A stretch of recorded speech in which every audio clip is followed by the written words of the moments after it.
Hello, Ryan Garland. I am your host of the Paradyme Shift. I cannot wait to expose the true inner depths of institutional wealth building and how to dig deep into real estate investing.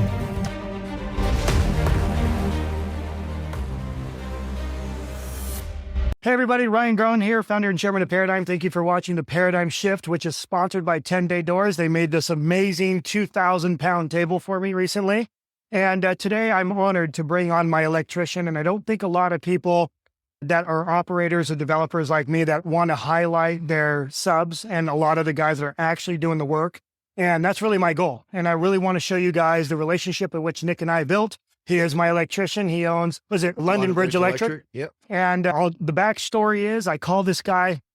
I was having problems with my phase one and my GC I had originally. And I call him, were you in Hawaii? I was in the Bahamas on the beach. Yeah, something like that, right? I had one of my contractors call me and says, answer the phone in 10 minutes. And I'm like, okay, and then he goes and 10 minutes, I look at my watch, it was like 11:05 and like 11:15 on the dot, my phone rings, and then there you are. Yeah. And I'm like, hey buddy, you're referred to me by, I call Jose Moran. Jose's a builder here. And I say, Jose, I need a good electrician. And he goes, I got somebody for you. So he gives me Nick's number. I'm in Hawaii and I'm at the airport. I got my whole family with me and I'm supposed to be on vacation. I'm getting nightmare calls from everybody. Dennis is calling me. Hey man, we're having a problem. And I said, look, I'm going to call, I'll poke around, and Ed Dennis was too. And so I called Nick and I said, hey buddy, I need you to walk on water. Can you do it for me? He's like, I'll be there tomorrow and I'll give you a vid. So you came and you were there, I think the next day, and I hadn't met you yet. I flew back Wednesday night. I met you Thursday morning at 8:30 in the morning. Walked through, the other guy was on the other side. You guys came in. I said, I'll be here tomorrow morning, Friday. Showed up, had material dropped, and you guys showed up. I believe it was like 9 o'clock in the morning. We had 9 units complete done in 4 hours. And by the end of the day, we had 20 units out of the 25 done in a day. Yeah. Yeah. And it's like, but that's what we've always, like I built my company on is, but I'll get out there myself, just like I'll get out there and I'll get it done, so, but I love it. Well, dude, it was so nice to be able to see that you put your nail bags on, you're a guy who is hands-on and actually delivers it. I think that's so, there's nothing better, man. It really is. And so, to add, let's talk, I want to tell the network, a little bit about your background, how long you've been here, how long you've been an electrician, what you typically operate in as far as residential, just kind of background overall. Yeah. So I started off with Volt Telecom. I used to be in fiber and we used to travel around the United Dennis told me that yesterday. I didn't know that. And I got my start in there because when I grew up in California in Simi Valley, I wanted to be an electrician from young. So I tried out there. No one would give me a shot. Nobody gave me a shot. They would not, we don't want to hire anybody that doesn't know anything. Okay, fine. So I looked for a different avenue. So I started with a fiber optic company, worked for them, did all like Camp Pendleton, Coronado. Oh, wow. You're down there. So we did a bunch down there. And then we were up in Fort Huachuca out there, Sierra Vista out there. I come out, I had some really good friends move here. So instead of going back to California, I would come here, hang out. I met my wife here. So I not shocked at all. Yeah, no. Bathing suit and girls in the got it. Yeah, it's super the same. But yeah, I ended up meeting my wife here. And so I just kind of was like, well, this place looks kind of cool. It's different, from Southern California. So I ended up coming here and I applied for a guy that was doing like the Kingsview. So you moved here for love. I moved here for my wife. You moved here for your love. That's right. I chased my wife. Yeah. I chased my wife here. So I was like, okay. I ended up getting a job with some guy and out here, get my foot in the door. And then I worked for another company. I ran his shop for about 5 years. In 2008, the economy hit. It hit us pretty bad down here. So I worked for him for a while, ran his shop for him, got a bunch of knowledge from there, but most all my knowledge is hands-on. Yeah. And then I started reading books and getting more into it. And right on. So I did that in about 2008 is when, everything went. And then I was the highest paid guy. So obviously I got let go, so I was kind of like, I just bought a house, just had my first kid. I was like, what do I do? So your child? Yeah. Boy, girl? Girl. She's 16 then. Yeah. Yeah. My son's age. Yeah. Yeah. So I had that. So I'm like, what do I do? So I opened up a handyman business just to kind of get something going. Yeah. And I ran into my buddy that used to own London Bridge Electric. He started it in 2007. I said, hey, I got a lot of builders that still want me to wire their houses. Do you want to work something out? He's like, dude, absolutely. So we partnered up on that aspect of it. And I started doing residential, like new construction and remodels and stuff, whatever it took. I mean, I worked 7 days a week, 16 hours a day. I got a great wife. She held in there. You know, most women, they'll cave and take off, you know, and she stuck with me to now. And so we worked our way up through there. Did you end up buying London Bridge Electric? I bought it out in 2010 because we finished. He was done. He just was tired of it. So we did College Street Brewhouse. We did that, that project. So he was the commercial aspect of it. I was the residential side. Got it. So but he just wanted out. So when we finished College Street Brewhouse together, we parted our ways. I took over the company in 2010. And then about a year later, he started another company. So I was like, okay. So I gave him all his customers back. Wow. I said, I don't want any of your customers because people are funny. I don't want people saying I gave you that. Yeah. That's just, so I ended up taking that and I started from the ground up and I took that and I took the name and I rolled with it from there. Owned it. And every year my goal is to do better than I did the year before. Sure. And every year I do that. Yeah. And it's very humbling. Yeah. You know, at times, but growing pains. Yeah. And then, you know, like, so that's basically where I came from. And then 2010. So I've been running it on my own and everything since 2010. So 14 years, I've been solid, strong. I've built a really, really good name. I mean, people can call me, my customers, anybody that I deal with can call me Friday, Saturday, Sunday, Monday, wherever. If I'm on vacation or whatever, I answer the phone. You know, we're there. I have, you know, I've grown to 14 employees. You know, part of it's a help to you guys for putting your trust in us and coming out here. So now I'm hiring. I remember the first conversation we had. You said, if you want to give me more business, I'll go get more people. And you get good quality people too. And I'm not afraid to grow. You know, that's the problem too here with other contractors is they're afraid to grow. They're stuck in, you know, flip phone era, you know, like it's you just told me right before we started this, you're looking into software. Yeah. So it's crazy that, you know, that's why it's never, if you're not growing, you're just stagnant, you know, and you gotta grow or why be just there, you know? What has Paradyme done for you since we've engaged to kind of give you, has your mind expanded more? How about your business? Like what's transpired since we've engaged? So since I've worked for you guys, like it's took a broader aspect, like just on how it's the work of it just alone, doing the work here. And then how your interaction with you guys has changed my thought process on how I deal with other people. You know, like I used to be real edgy, you know, and now like sit back, okay, because I learn from people. I'm not afraid to learn.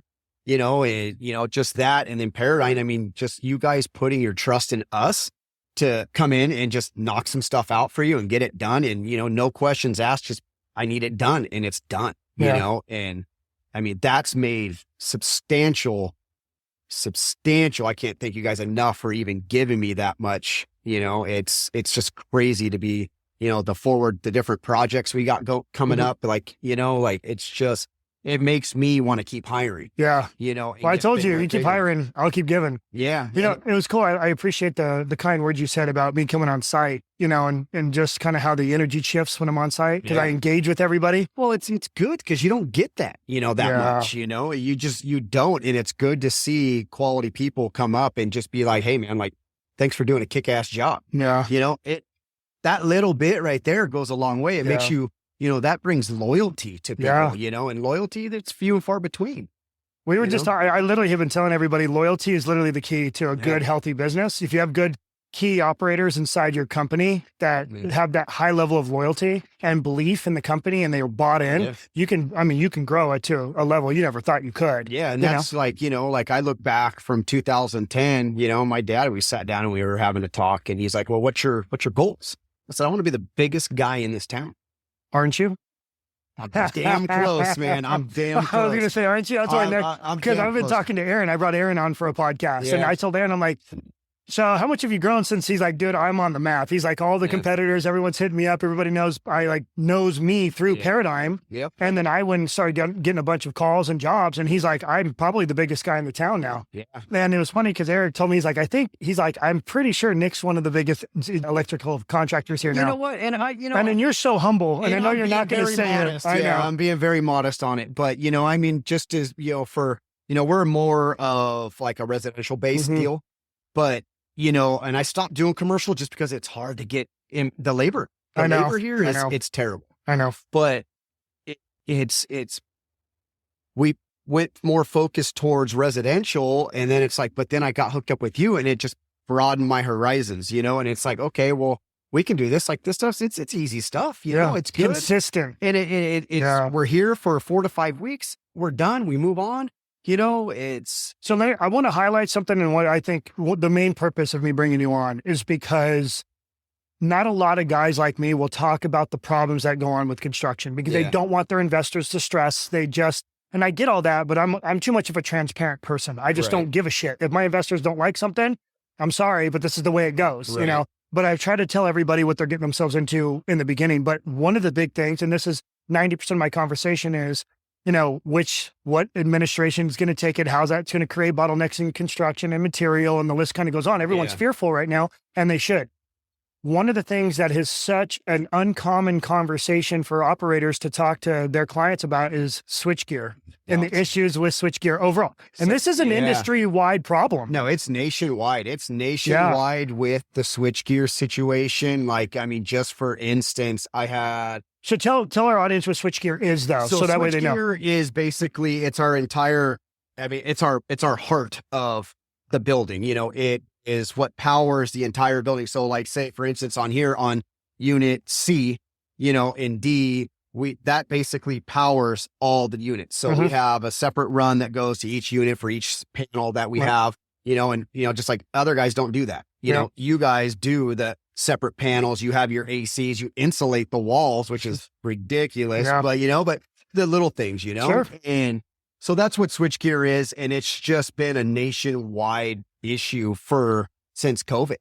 You know, they shut down, factories shut down. Our Siemens, I think it was like, dude, it was almost 12 months at one. This was a while ago. And that's even bigger problem now, right? How long is that? It's like, but the thing is you also got to plan ahead too. You know, if you plan ahead, like which we finally did, So when we were working on, you know, phase 3, we ordered the gear for phase 4 and phase 5. So we have all that gear already. It's just, you have to plan. And that's the difference between, you know, people is a lot of people, they don't care. They're like, oh, it'll just get here when it gets here. You know, it's not, but no, like when our gear was a little behind on D, you know, I started outsourcing. I started looking, and, you know, during COVID when we couldn't get gear, I outsourced. So now I have connections in California. I mean, almost every state. Well, what'd you do to get my building D done?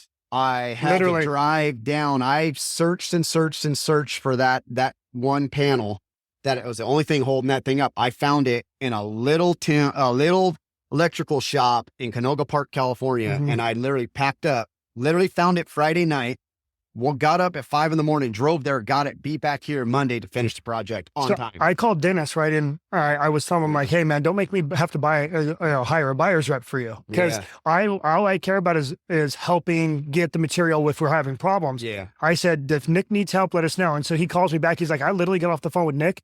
He was telling me text message after phone calls and text. He's like, I don't think he's ever worked so hard to find switchgear ever. Well, because I'm the type of guy, it's like, if we want something, I don't care what it takes, we deliver. And he calls me and he goes, Nick found some stuff. I was like, damn. Like, I know it was an undertaking. Yeah, well, that too. And it's like how my brain works. Like I'm a problem solver. So if I won't stop. My brain does not stop until I solve that problem, you know, and it's just the way I've always been. So, and I understand you got deadlines, you got investors that you got to perform for, and you know, and so if we fall behind, like I'm not saying us necessarily, but if we can't get gear, that puts your side, and then you have investors, you know, it basically trickles downhill. So if I can alleviate that problem and maybe take a night of not sleeping, you know, hey, that's what it takes. I appreciate it. That's what, you know, once again, we go back to loyalty again and respect and helping each other out, you know, and that goes a long way. Well, and that's so big because, you know, not only that, it's really for the longevity of the company because when we are as big because we're the larger player here, especially with barn caves and what we have. Definitely. So at the end of the day, I think when you have the right contractors involved, it helps a lot. But I can start providing good quality updates and expectations that are realistic. And then knowing the problems that from boots on the ground level stuff, like problems with switchgear, and we start getting in front of that. We order, like, for example, we just spent $500,000 on all the HVAC, all the ACs for the rest of the project with Aaron. He called me. He's like, hey, we may have an issue. You want to just do this now? I'm like, let's go. Yeah, no questions that's asked. Why I did like I have everything for D, or E. I have everything for E, everything. We don't have to wait on anything. So that when that project hits, which is not normal, you're like ahead of what normal is normal. Right. And that's just the difference. Like that's where I have a warehouse. Like I bought physically a storage unit back in the day, and I had it stuffed full of material. And I was having other contractors call me, hey man, can I get this panel? I'm like, no, but that's for me. Yeah, it's for me. And it gave me a lot of work, but but it's still the same thing with you. Like as long as we're planning ahead, which we are, and that's good for your investors, your timelines and everything else. It's just, you can't go wrong. And it really, this is where I think a lot of people are just, it's always like, I feel like the world is all about me, what you're doing for me. I think what's happening is overall the culture that Paradyme's created, because it's everybody has to be bought in. You, Aaron, everybody else, right? So Dennis, Takai, everybody. But everybody in my back office, what's happening is everybody just cares about the mission. And everyone's looking at this as like longevity. And what you're realizing is it's its own economy. If everybody does their spot and does their job and is honest, and look, there's hurdles in every which direction. And we can stomach that. We know it. We signed up for it. And that's why the big boys do what they do. Not a lot of people can stomach this side. But anyways, the point is that, it's truly an economy, and everyone is really implementing their own practices and perfecting and getting better and trying harder. But again, it's just building, like you said, you built your roster of now supply houses. And so if you ever have a problem, you've built relationships because you started, building them earlier on. Right. So I think it's so cool. And that's one of the reasons why I wanted to bring you on, because I don't think a lot of people understand how much effort it takes. And this is what I tell everyone. There's a lot more than just putting the pipe in and doing all that. Was it your guy that was throwing up, or he got sick, right? Tell that story real quick. This is why I want people to know that when I said it on the podcast yesterday, the U.S. has been built on tired man's back, right? And that's true. And when it's 120 degrees out here, you guys are out here. We're still out here working. My guys, we're a decent sized company. We're 14 men, and I keep growing. As long as I can find the quality guys, we'll keep going. But my guys I have, they're committed. No matter what, like heat, like everything. Like, you guys sent him home. He was going to stay. We sent an email to everybody and said, everyone go home because it's way too hot. But tell that story real quick. Yeah. So like my guy was out there, is on a scissor lift, we're running our pipe, doing all our stuff. And, and all of a sudden he just started, got a little too hot. It's hot when you're up there on those scissor lifts and running pipe and all that. And he just kept throwing up. And then it was like, Takai went up to him and says, hey man, like, I think you need to go, go home, and like, got him water, like most people don't do that. Like he went over, got him cold water, sat him down, let him sit. He said he was fine. It's like, Takai's like, oh, okay. He started throwing up again. And so Takai's like, hey man, just go home. They call me and I'm like, yeah, no, go home. And then not even 20 minutes after that, emails from everybody, hey, like, like, it just shows that you guys care, like, hey, you guys, we don't care when you get here, just get out of here by 1 before it gets too hot, which is, like a lot of people don't care. They just want their project done. So for a company to be like, hey, like, we don't care if it, it takes us a couple more days, but it's just hot. Let's cut out a little early and get out. Like, that's great. I think, and honestly, it's so cool because really my clients are some good people. I know their story. I know why they're investing. I know what their big purpose. I know all their hardships, their illnesses. And what's happened is I've earned so much trust with them that when I call them and say, hey, it's freaking hot. It's hard to get these guys to work. And there's also issues. They believe it and they see it, and we're giving updates. And then these things are the other things that's providing, or these type of practices provide that transparency. Right. And that's really the most important thing. So, unless there's anything else to add, dude, I want to make this quick, sweet, and simple. Yeah, I want everybody to know you're my boy, and I really appreciate everything you've done for this company. Because, dude, honestly, you guys have done a lot more for me. Like I said, like, it's just in general, like, you've opened my eyes to bigger and better things. Like, I've already started doing other stuff, like we talked about earlier, like to try to grow even more, to be able to keep up with you guys. Are you ready for this gym? And you ready for I'm ready. That gym looks, the renderings look ridiculous. I have a home gym, and I honestly, I'll sign up for that thing and I'll have a membership there. I have a sticky feeling people are gonna be like, I'm going to travel to go to this gym. It's going to be so cool. It's going to be one of those things, especially on the weekends when you have some downtime. You'll probably be there for a while. It's going to be the best networking place to be. I plan on making it very upper class, more polished. Well, idea you have for overall for that whole community is it's just, like I said, earlier, it's people are still stuck in that box, man. And you come in and you're like, boom, nobody else knows what to think about it. Yeah. You know, it's like, is this guy real or not? Just your idea of it alone is phenomenal, you know? Well, you know, I'm having you work with the guys for the solar. Yeah. And you know, this is in essence a solar field on top of houses that are 40 feet tall. You know, this is definitely going to be a different game for sure. But did you see that we met with Unisource? Did you see that on my Instagram? I met with Trico and Unisource. Yeah. That was pretty cool because they gave us what they need and kind of where the panels need to be on the houses and all the compliance sides. And we're like, cool. And so, you know, Selberg's already working on the architectural setup and kind of where they need all of their stuff and, you know, where the easements are in front of the, all that. It's all dialed. We know exactly what they need and what they want. That project is going to be fun. Like I've already started putting out on the internet for, you know, hiring commercial electricians, you know, and that can be a big one. Just keep it going, you know. And, well, you know, I was thinking you're probably going to do 2 3-ton units because they're 10 feet longer than this. So you're going to do 2 3-ton units and probably 2 HVs. So what I'm saying is we're going to have a lot of power that needs to pull. Yeah. And so I personally think that, and that the only question I have is how often are people actually going to live there? Is it going to be full timers or not? You can't really gauge that.